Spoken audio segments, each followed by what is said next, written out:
Welcome back to Fluttering Butterflies. My name is Michelle, and for this video I'd really like to do a second poetry roundup of the poetry books that I've been reading so far this year. Poetry is definitely something that has come into my life and steamrolled all my other reading habits, so that poetry is taking over my life, and it's something that I've really been enjoying. So I hope you've been enjoying these poetry roundups, as I have enjoyed both reading the poetry as well as talking to you, giving you recommendations. So for this video I'm going to be talking about 4 poetry collections that I've read so far this year. 2 of them were on my Kindle and 2 of them are physical books that I own. So the first poetry collection that I read this year was Leaves of Grass by Walt Whitman, and Leaves of Grass is a book that I read as a teenager.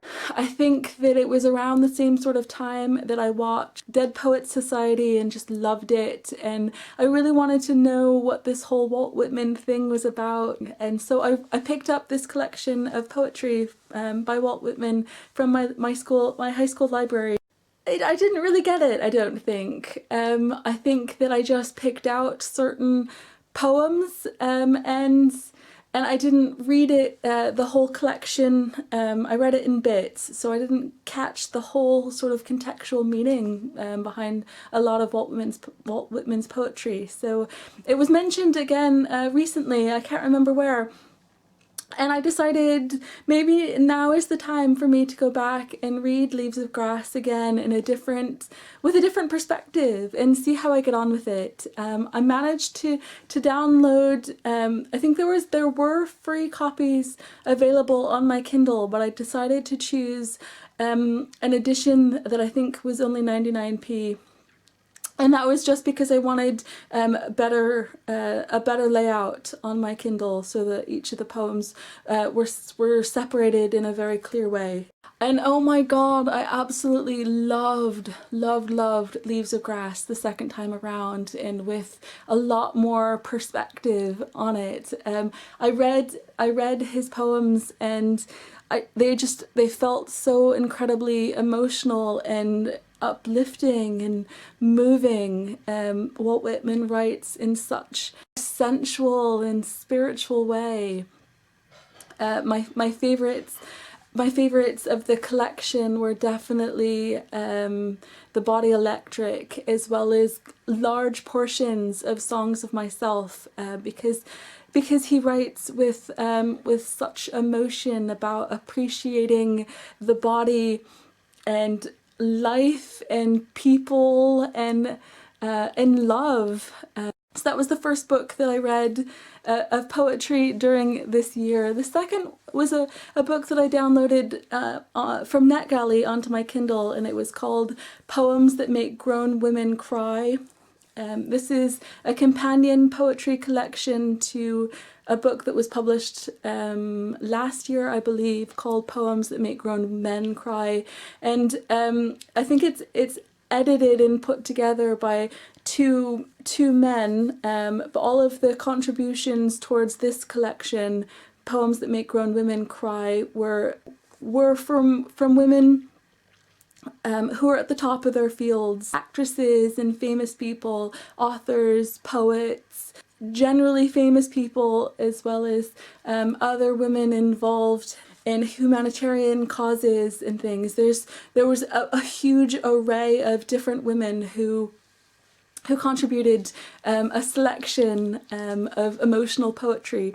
And the thing that I loved the best about this selection is that for each poem there was a brief introduction from a particular woman, and some of those came into being really emotional stories about what it is about this poem that touched their hearts so much or made them cry or feel emotional.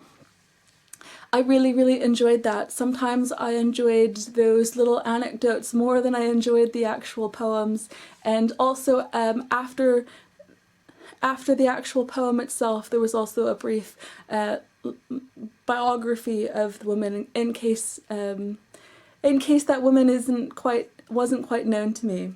if I'm honest, there weren't that many poems that were selected that made me feel emotional, but I did love, again, the wide selection of topics that these women chose.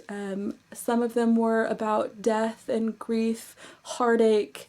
Some were more political and talking about war. Some of the more emotional ones for me was a woman discussing her experiences under Stalin's regime, which made me feel quite emotional. There was a poem about a North Korean woman selling her child. I felt like those more political poems touched me emotionally more than some of the other poems did. What I find, and I think I mentioned this in my last poetry roundup, is reading anthologies of poems or collections like this in which many different poems are introduced or read. It gives me a clearer understanding of the types of poetry that I enjoy reading and the types of poetry that I don't enjoy reading. And I'm very much a person who enjoys more modern poetry, poetry that doesn't rhyme, poetry that is emotional.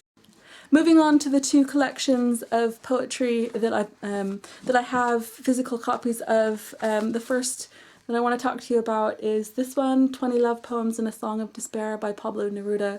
Pablo Neruda is one of my favorite authors, and when I first started reading poetry, just sort of dipping my toes into different poetry, Pablo Neruda is a poet that I return to quite a lot because I had read his poetry previous to this whole poetry experience, and I have always loved his writing. I'd kept hearing about this poetry collection. I believe this is the first poetry collection that he published, and I think he wrote them when he was quite young. And this collection of poetry is so beautiful and emotional. Pablo Neruda has such an amazing way of getting his readers to really understand his passion or heartbreak, just how very sensual love and relationships can be. He's absolutely incredible. I love his descriptions and the language that he's used. I feel like I'm completely swept away in Pablo Neruda's words and language reading his poetry, and that is definitely the reason why I bought this collection of poetry, because it's definitely something that I'm going to want to return to. My favourite poem from this collection is probably a poem that I had been familiar with previous to reading this collection, and that is Tonight I Can Write. The thing with this collection is there's only 21 poems in this very slim collection, but what I loved about it is that on one page is the English translation, on the other side is the Spanish version of the poem that I believe he wrote it in originally, and I loved having those two next to each other to compare. And the fourth and final poetry collection that I'd like to talk to you about today is this one. It's The Pleasures of the Damned by Charles Bukowski, and this is his poems from 1951 to 1993. It's described as being Charles Bukowski's definitive collection of poetry. Which is the reason why I bought it. I wanted it to be really chunky. I wanted it to be all of the best of Charles Bukowski's poetry. I have read quite a lot of Charles Bukowski's poetry on free poetry websites like Poem Hunter. His was the first poetry that I'd read, aside from Pablo Neruda, when I first started reading poetry as a means of trying to get out of my reading slump. He'll always kind of have a special place in my poetry-loving heart. Reading this collection of poetry, there were a lot of poems, and I think some of the things that I love about Charles Bukowski's poetry is just how gritty it is. A lot of his poetry is about his experiences with poverty, with with alcohol, having sex with whores, relationships with other women. It's very gritty and not at all what I was expecting when I first started reading.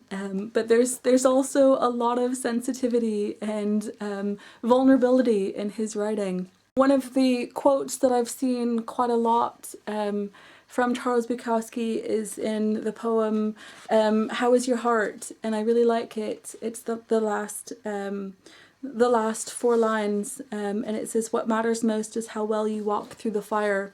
Other favourite poems in this collection are The Bluebird, which is one of the first poems that I read by him. Beginning of the Dream, I believe, and that is a love letter to libraries, pretty much, and how much libraries shaped Charles Bukowski's life and inspired him to read and to write poetry. Another poem that felt really emotional to me is called The History of a Tough Motherfucker, and that is a poem about the strength and courage of a cat. That's it for me today. I really do hope you've enjoyed these little explorations of poetry that I've been going through over the last 4 months or so. I'm hoping to do at least a third poetry roundup soon of some more poetry books that I've been reading lately. I hope you will stick around for that. And again, thank you so much for watching, and I will see you again another time.